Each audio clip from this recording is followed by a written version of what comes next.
So I have an idea. Why don't you move 58 minutes away from civilization so you can drive even farther every day to work? Well, when I'm 58 minutes away from civilization, there's no civilization in there, so it's kind of a balance. There's a balance to that.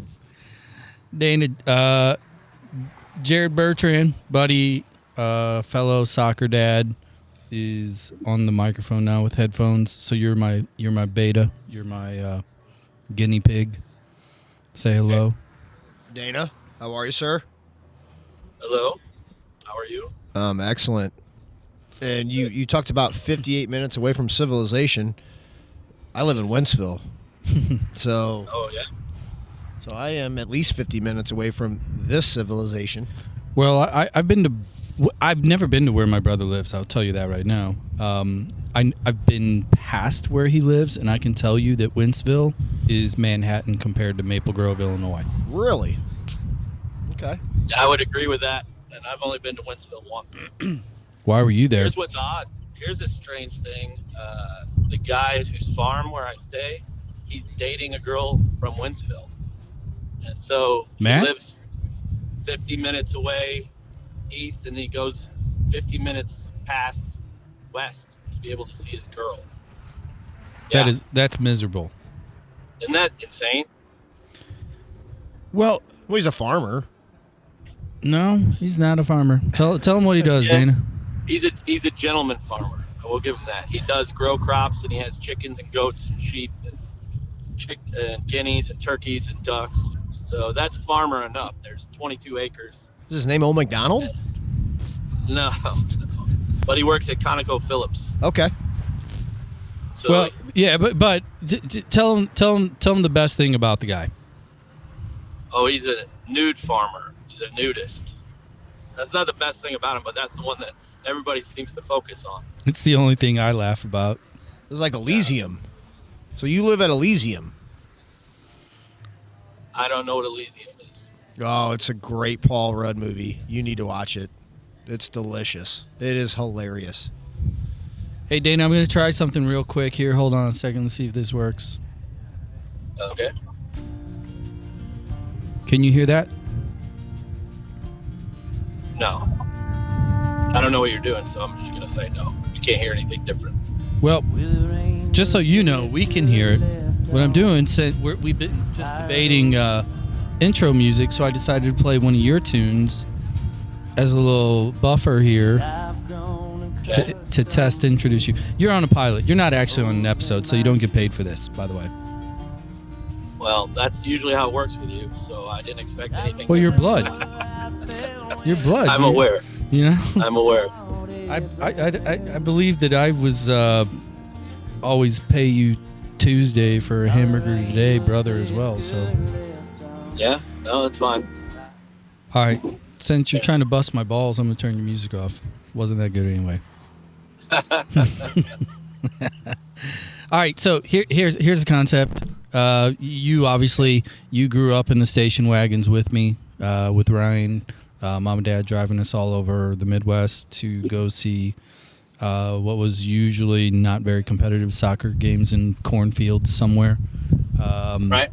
So the idea was we as parents with Beckett and Jared's son, Birdie, Drew, we spend an insane amount of time around each other at these practices, and we talk a lot of shit about a lot of stuff. So it was like, being the capitalist I am, like, why don't we put this on a podcast? This is literally the definition of a podcast. Yeah. So what I'm trying to fish out of you here is, I just gave you the basic premise. We've been discussing potential walk-up songs, intro songs from Hell's Bells to Daft Punk to not Dana Anderson. Right. Give me some ideas and things that you, as a forced soccer fan in your life, what would you potentially, like if you were on a desert island and you had to listen, what would you want us to talk about?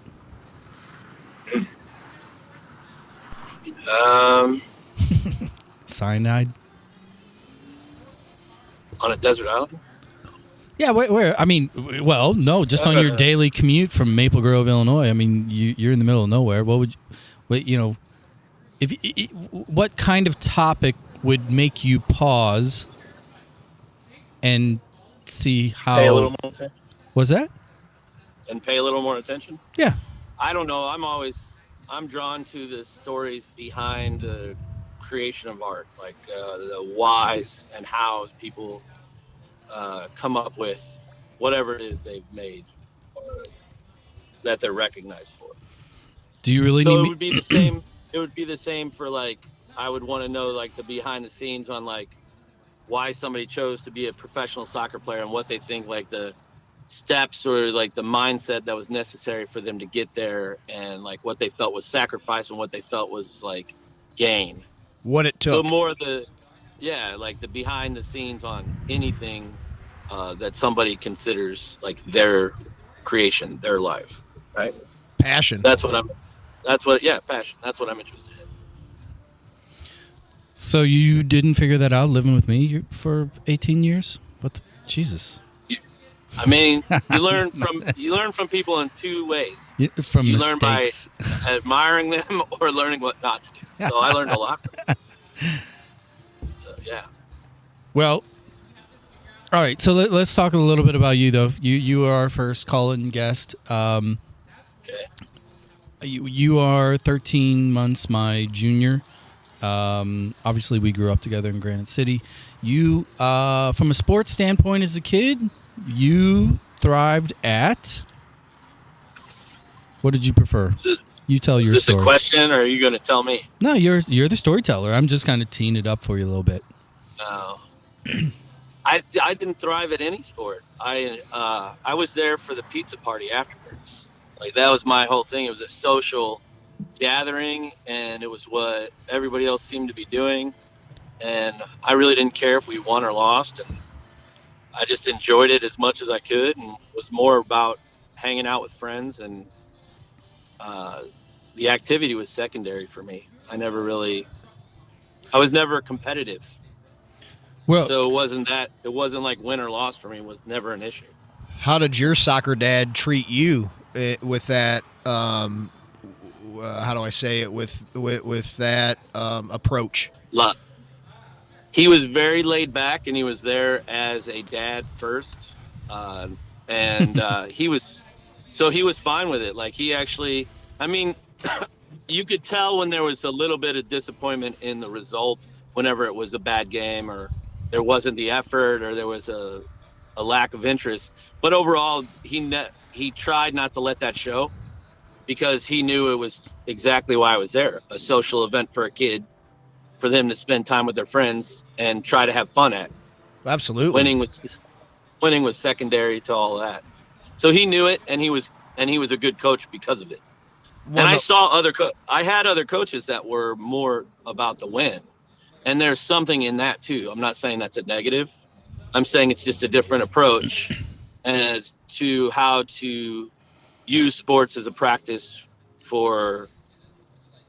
as an interaction in life. Well, right? to interject, it's like we learned the truth years later, because there were three boys. I was the oldest. Dana was second, 13 months behind, and then Ryan, our youngest, was 22 months behind. He recently passed away, so there's two of us. So it's like a lot of this circling back round for me has been really therapeutic, thinking about how they raised us, the way they raised us. And I've been thinking a lot about, my dad was my coach for like 1 year, but he was really Dana and Ryan's coaches for a lot longer. But in hindsight, years later, my mom was telling us a story one time about the soccer fields and, how involved we were, and Dad was always forced to coach or asked to coach. And really and the story is he was forced to coach. She told him when we were all old enough to basically walk and enroll in sports that you did this to me, get out of the house somehow. so he was what's that called? Drafted. Yeah. He was That's where the four of you guys landed. Yeah, every Saturday and Sunday. It was funny because so many times one of the areas of conversation is always like, "Oh, were you raised Catholic, Baptist, whatever?" And we're like, "No, we were raised on a soccer field." Yeah. Every Sunday morning was get out of the house, go there. We have no idea, and in hindsight, and Dana will probably concur here, I have no idea what my mom did on weekends. She would show up occasionally to games. She was definitely not at every game. But in hindsight, there were thousands of hours of us not there. And I just imagine her sitting on the couch, like eating pickles and popcorn or whatever. And Well, with 3 boys 2 years apart, she probably did whatever the hell she wanted to do. Because when you guys were not at a soccer field, she was doing everything for you. yeah, it was, I don't know, Dana, what's your recollection? Like, do you feel in hindsight that we were basically just kicked out of the house to give her freedom, or was there actual value intended? I think she deserved it. She had the shop in the house. She was raising 3 boys. She was PTA mother and she was basically working for the school because she didn't like the way she wanted to be involved in our lives. So she spent all of her week raising us, managing her business, which was exhausting.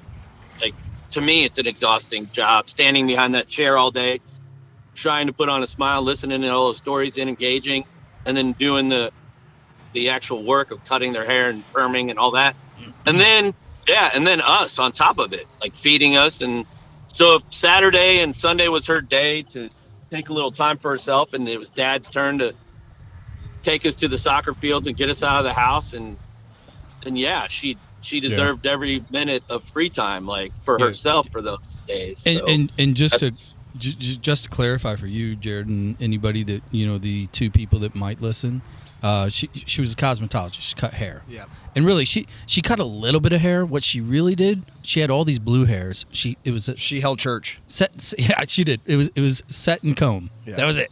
I mean, they went there to drink her burnt coffee, sit there and talk about Granite City politics. Yeah.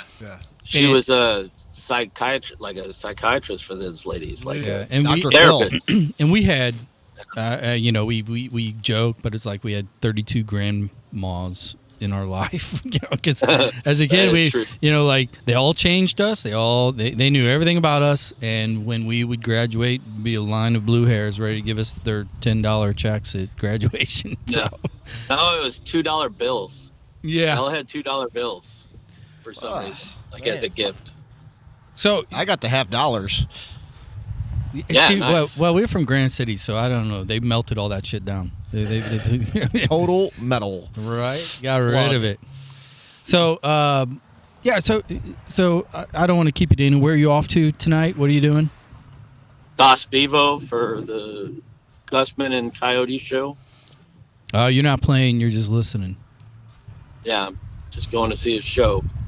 So real quick, while you're on this recording, tell people all your socials. Where can they find you? Where can they listen? And when they do listen, what are they going to hear? Well, you can find all my music on Spotify, iTunes, Apple Music, YouTube, under Dana Michael Anderson. I had to add the middle name because whenever I would show up to a place they never had me before, they expected a girl. And Facebook, Dana Anderson, or Dana Michael Anderson, either one. And I'm a singer-songwriter, folk, Americana, country, singer-songwriter stuff. And I have 3 CDs and then a bunch of other material out there as well. If you do a deep dive, especially on YouTube, there's some live stuff and a demo 5-song EP somewhere on there. I think Bandcamp. Other than that, yeah. One time at Bandcamp. Yeah. At Bandcamp.